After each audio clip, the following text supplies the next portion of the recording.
Hi Yogi, Deidre Americo, yoga teacher. Today in this video I'm going to go through some of the subtleties of aligning yourself in upward facing dog as you go through your flow in a vinyasa class.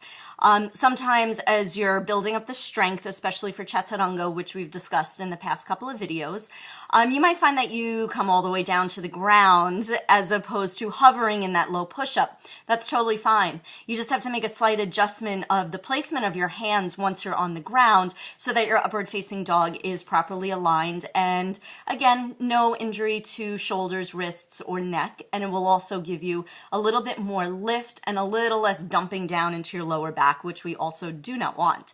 So starting off in a plank pose, and again, this is once you've kind of cultivated that strength in the upper body and the core for your chaturanga. If you can't hold chaturanga for a couple of breaths, then come back to hands and knees and do this modified. You can also go back to those other videos and continue building up the strength that you need to hold chaturanga with your knees off the ground. So starting in plank, breathe in. Notice this slight shifting forward. I come onto my toes as I bend my elbows, so my elbows stack over my wrists. Flip over to the tops of your feet.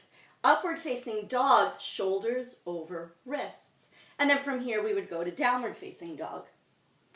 If you find that chaturanga, you can't quite hold it and you come down to the ground, no worries. So you lie all the way on your belly.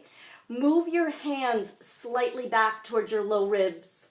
So as you press your hands down and you come to upward facing dog all the way off the ground, you still got shoulders over wrists.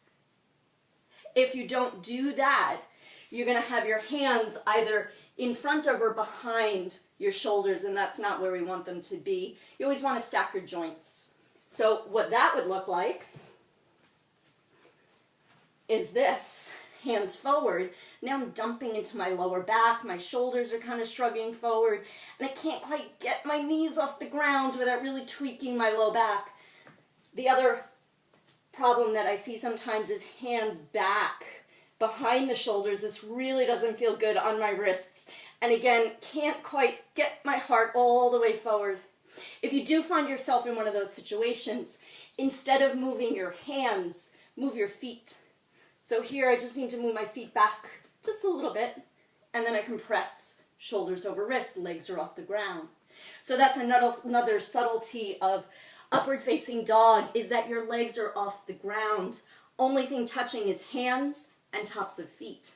So as you go through your vinyasa flow, just be mindful. Notice how it feels. Notice the alignment of your body. Get that connection.